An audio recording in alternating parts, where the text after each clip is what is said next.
Por curiosidade, o obra-prima tem alguma fora do cânone? Você lembra de alguma? Luz, veja bem, como é que eu escolho os títulos? Sabe como? Eu vou na minha estante e pego o livro. Tá. Então, assim, eu não estou muito preocupado, por exemplo, assim, sei lá, não sei, eu não saberia te responder assim de cabeça. Mas, por exemplo, eu vou te dar um exemplo de um livro recentíssimo que eu li, que aliás é o último livro que está postado lá, que é o 1912 mais um, Ah, eu do acabei de Leonardo ver Sciascia. aqui. Né? O Leonardo Sciascia é um autor clássico, não sei, para mim é, entendeu? Esse livro dele, eu achei muito bom, então para mim é um clássico e é muito bom, entendeu?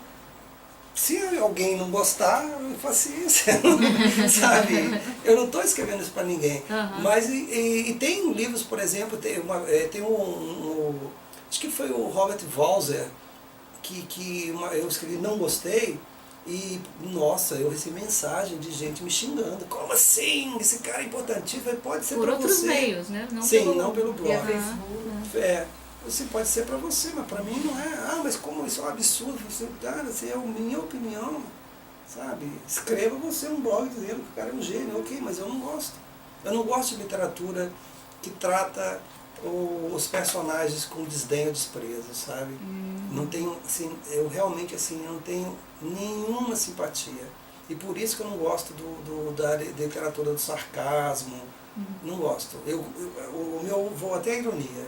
A ironia eu acho interessante desde que ela seja feita como um Machado, sabe? Que assim, ele coloca, ele ironiza, mas ele no fundo ele está se ironizando ali também. Né? Eu não suporto um narrador que trata todo mundo com desdém, sabe? Eu não gosto.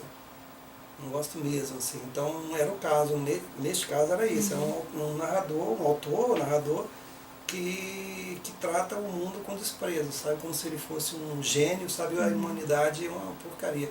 Eu não suporto isso, sabe? Então não gostei. Não, legal, porque eu queria chegar no critério, né? Que critério que você usa para avaliar. E tem critérios técnicos, por exemplo, construção de personagem?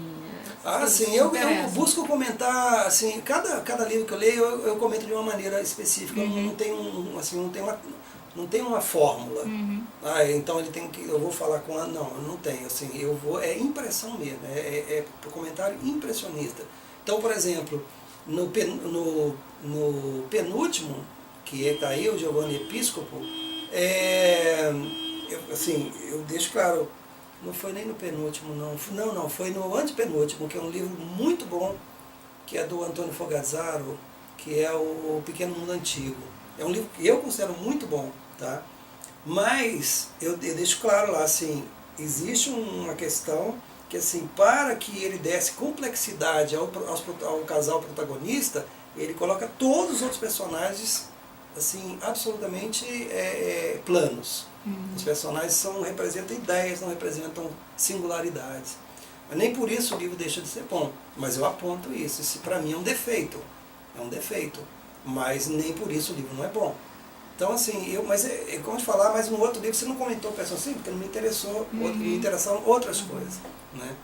Mas eu gosto de pensar em questões técnicas. Como eu não estou escrevendo para um leitor, como eu não estou escrevendo assim, pensando, eu vou escrever para que essa pessoa entenda ou não entenda, então, assim, eu me sinto muito à vontade para ser absolutamente impressionista.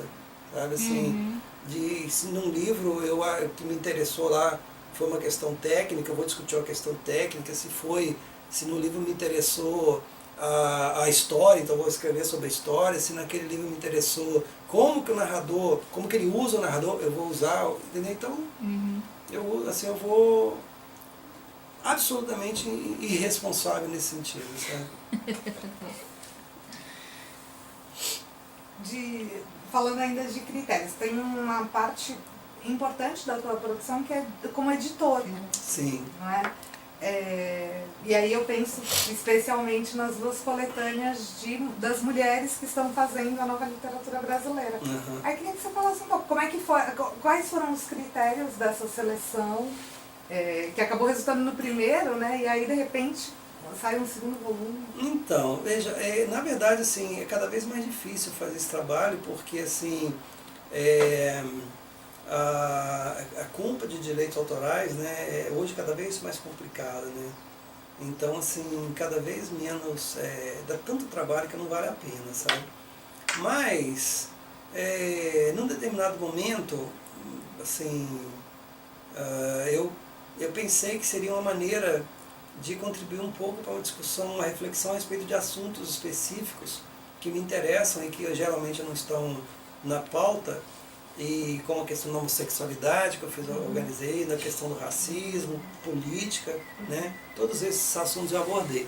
Especificamente no caso das mulheres, aquilo ali nasceu inicialmente de um desconforto da minha parte, porque aqui em São Paulo, na Vila Madalena, no final da década de 90, eu digo nós, assim, eu participava de um grupo que inventou uma coisa chamada Geração 90. E inventou mesmo, assim, isso é uma conversa, sabe, de sábado à tarde, comendo pizza, tomando cerveja, assim, inventou-se Geração 90.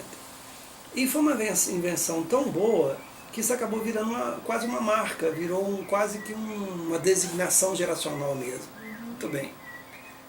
Os jornais começaram a falar de Geração 90. Só que se você viu até hoje, na verdade, hoje não se fala mais, mas naquele momento, durante muitos anos, Geração 90 era quase que exclusivamente homens.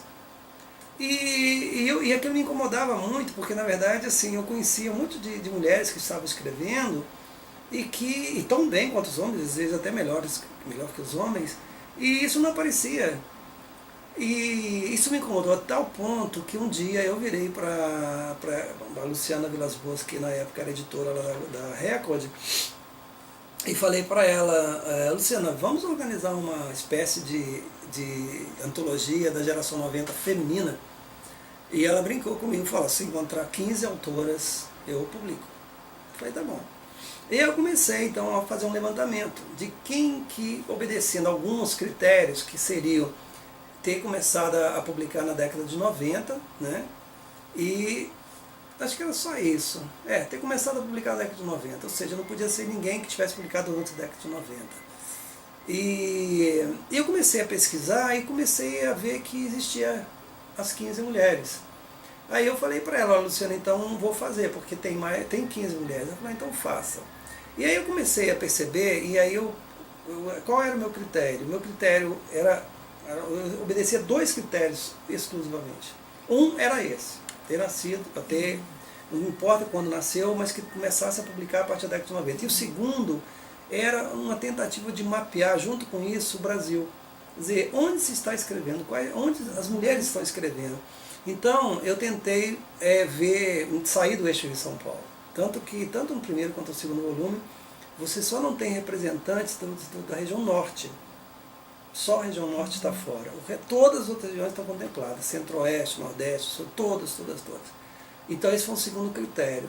Quando eu cheguei a 25, eu falei com a Luciana, tem aqui 25. E o livro foi publicado e eu continuei recebendo material. E aí eu percebi, puxa vida, muita coisa legal ficou fora, né? Então eu falei para ela se ela não aceitava fazer um segundo volume.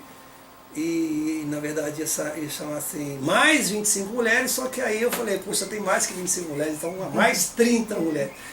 E, bom, e o livro saiu, ele não reflete gosto pessoal, assim, não são 2 antologias de quem eu achava que escreveu, não tem absolutamente muito, inclusive assim, ali tem textos que eu não gosto e tem pessoas que eu não gosto, entendeu? Mas eu não levei isso em consideração. Eu levei em consideração quem que estava naquele momento, eram representativos era um retrato, né? Um retrato de um momento. E aquele é um retrato de um momento, tem gente lá que você não acha bacana, né? E tal, não importa, isso não é problema. Está lá, e aí as 2 antologias foram publicadas, e eu acho que eu cumpri um papel que seria de propor essa discussão, embora, sinceramente, eu acho que isso não mudou em nada. Porque eu acho que os jornais continuaram falando de Geração 90 sempre com um fenômeno masculino e tal. Enfim, mas isso já não é problema meu. Acho que tem a ver com a ideia de literatura mesmo, né? Sim, tem a ver com na verdade é mais que isso, tem a ver com a ideia de sociedade, né? Porque a nossa sociedade é assim, né? É branca, masculina. Os escritores, né? Tem a Regina Dalcassene lá de Brasília, tem uma pesquisa sobre isso, né? Sim. Que produzir literatura no Brasil é branco, e ela causou um problema seríssimo, porque os escritores não aceitam isso de jeito nenhum, né? Fazer o quê? Fazer o quê? Eu queria voltar na verdade, não só para esse livro, mas tô sem óculos, não vou. De mim já nem se lembra. De mim já nem se lembra. Outra entrevista que eu ouvi sua, você estava falando que uma das coisas que te motivou a escrever é que na literatura brasileira não se falava sobre o trabalhador, né? Não existe esse lugar, essa voz. E eu estava conversando com a Viviane sobre o personagem das cartas, né? E ele não é um tipo, né? Porque assim, eu acho que na literatura brasileira essas pessoas aparecem, mas elas aparecem como tipo. Né? Como... Você usou uma expressão, agora não consigo recuperar, mas Mas tipo é bom. Tipo, é isso, né? E no teu caso não. Né? Como se eu não sei se a gente está lendo certo, mas é como se você fosse esvaziando todas essas características que eu não estou sabendo colocar, mas assim, você pega, por exemplo, esses livros sobre pobre na favela, né?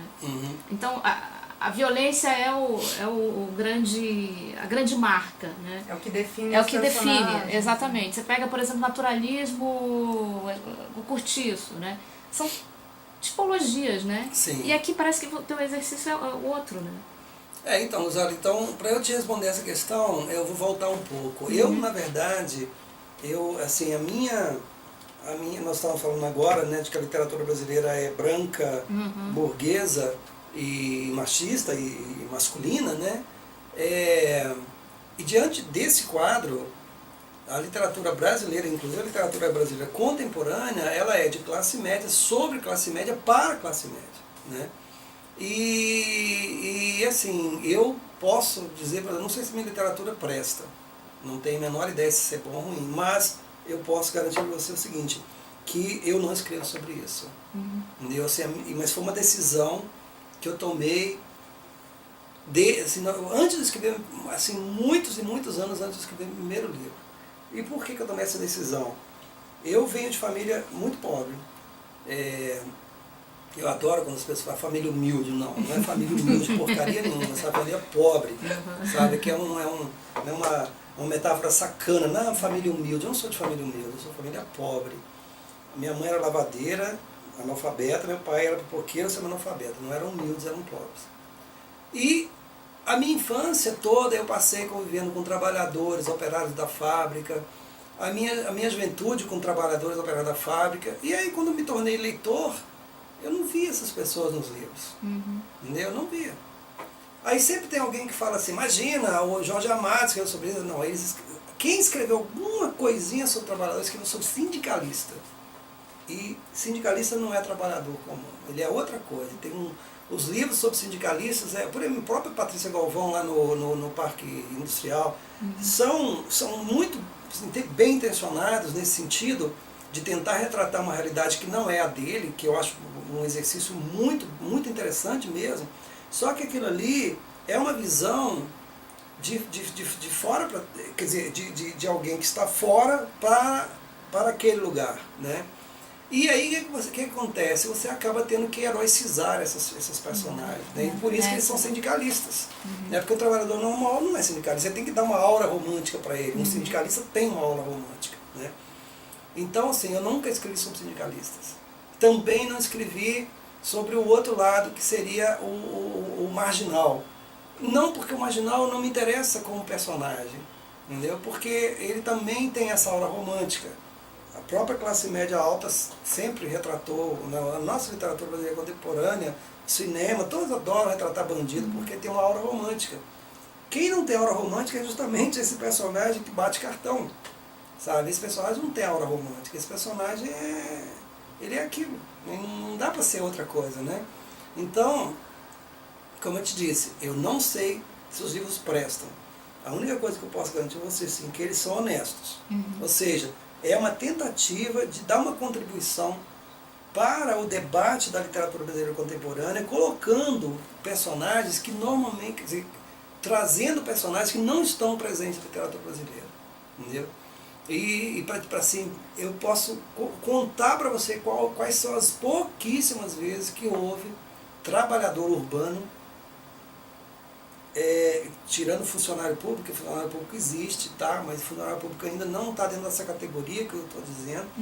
Eu posso dar exemplos para você. Por exemplo, Os Corumbas, 1933, do Armando Fontes, que é um livro que ninguém mais lê, e que tem como protagonistas uma família que migra do interior do Sergipe para Aracaju, e os filhos vão trabalhar nas fábricas de tecido e tal. E que tem ali algo disso que eu estou te dizendo. Ou mais claramente, então, o Ronivaldo Jatobá, na década de 70, final da década de 70, que escreve sobre exatamente esse universo aí, que inclusive me coloca como discípulo dele. Entendeu? Porque ele realmente tem uma preocupação com a linguagem, uma preocupação com esse tipo de personagem. Mas não tem. A literatura brasileira não gosta de trabalhador, aliás, a sociedade brasileira não gosta de trabalhador, né? Todo mundo aqui, se puder ter a mão sem calo, melhor. Tem um profundo desprezo, não é verdade? É um profundo desprezo pelo trabalho. Brás Cubas já falou isso, né? Sim, exatamente. O Machado, né, já falou tudo. Já falou tudo. É verdade.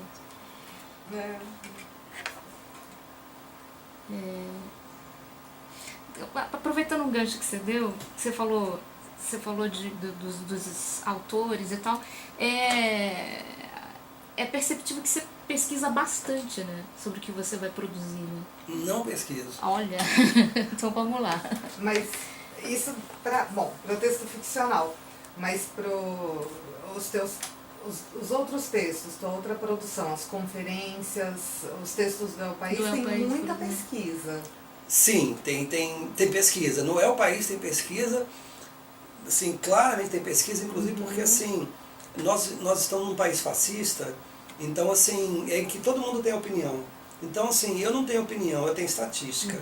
Entendeu? Então quando eu vou falar sobre alguma coisa, eu falo a partir de dados estatísticos. Então, por exemplo, a educação no país é uma merda. Por quê? Aí eu mostro. Então assim, você pode até falar, não, mas eu não acredito nisso. Ok, você pode falar o que você quiser. Você só não pode dizer que essa é uma opinião furada minha. Porque eu estou te dando números. Né? Então, para o país, sim, todas as colunas do país, sim, são baseadas em números. Que eu gosto de números, por causa disso, os números não mentem jamais.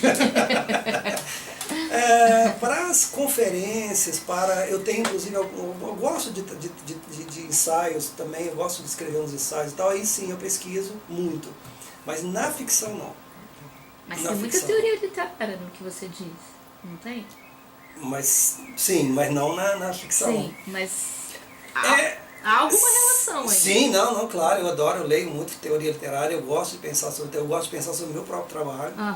Né, eu não sou um autor ingênuo, né, inclusive porque nunca deixei que colasse em mim assim, é literatura proletária. Não é literatura proletária. Por que branco, classe média e masculino no Brasil faz literatura com L maiúsculo, né? Agora, se você é mulher, faz literatura feminina. Se é gay, literatura gay. Se é negro, literatura afrodescendente. Se é marginal, é uma literatura marginal. Só eles fazem literatura, todo o resto fazem outra coisa. Então, eu nunca deixei que colasse isso em mim. Inclusive porque aí eu posso argumentar. Entendeu? Se alguém falar uma coisa, eu sei do que você está falando.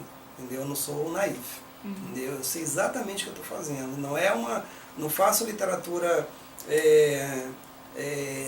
descompromissada. Não, pelo contrário, eu sei exatamente o que eu estou fazendo. Nesse sentido. Né? Eu posso discutir todos os livros, assim, por que eu tomei determinada atitude e não outra, por que eu escolhi um caminho e não outro. Isso tudo é fruto das minhas leituras de teoria literária, evidentemente. Né? Mas eu digo assim, quando eu vou escrever ficção, não. Eu escrevo com o corpo. Então, assim, para mim, quando eu vou escrever, os personagens estão realmente assim, eles estão impressos no meu corpo. Entendeu? É como se eu fosse uma página em branco, onde primeiro, antes de virar livro, para mim ele vai ser impresso no meu corpo, como se fosse tatuagem mesmo, sabe? E aí depois eu deixo que passe as páginas em cima de mim, aí vai colando as páginas no meu livro todo. Aí vira livro. Mas assim, não, pesquisa, nunca fiz pesquisa, nunca fiz laboratório, sabe? Assim, eu vou fazer um laboratório, não. Não acredito nisso, inclusive. Mas explica melhor essa frase, escrevo com o corpo. Então, veja bem, tem gente que anota as coisas, eu não anoto nada. Tem gente que fotografa as coisas, eu não fotografo nada. Por quê? Porque, como eu disse, para mim, eu vou me alimentar lá na memória coletiva. Né? Nessa memória coletiva, todas as impressões estão lá.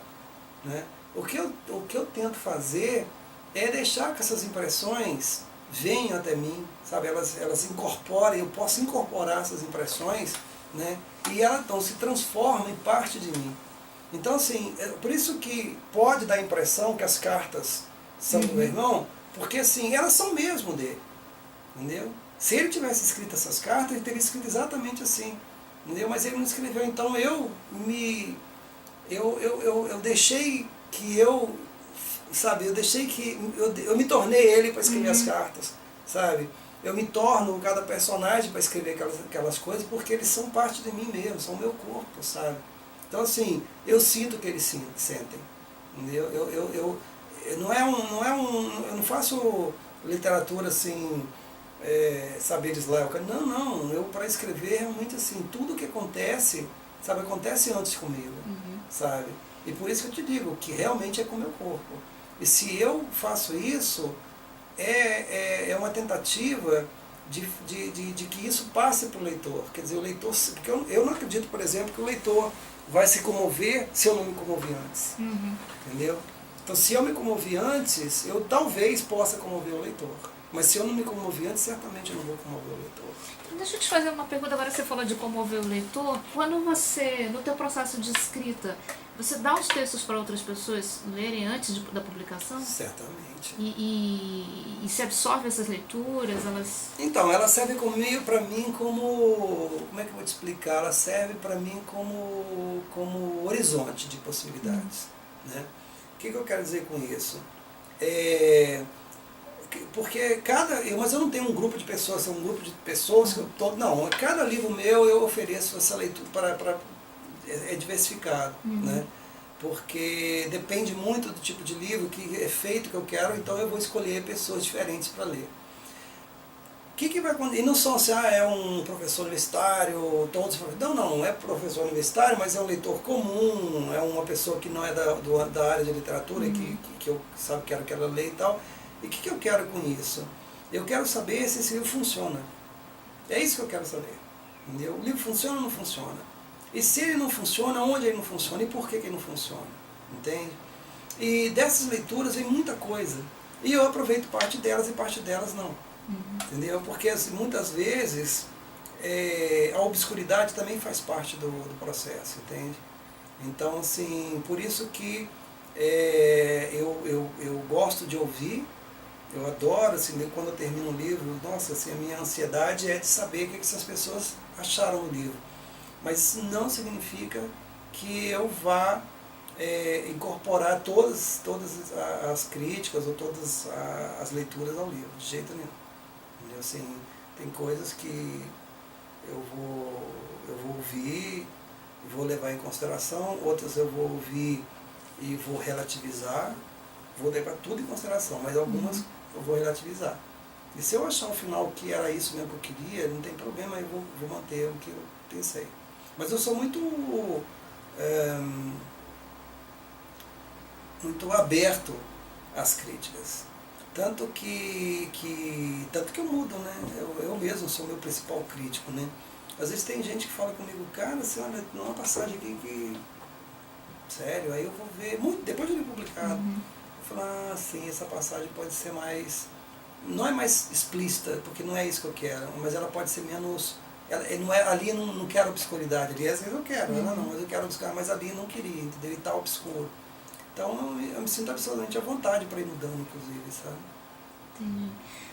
Deixa eu te pedir para contar uma outra entrevista, outra talvez a mesma, não sei, mas você conta uma história que eu achei sensacional, que é do livreiro que você encontrou lá na cidade, em Cataquás. Nossa.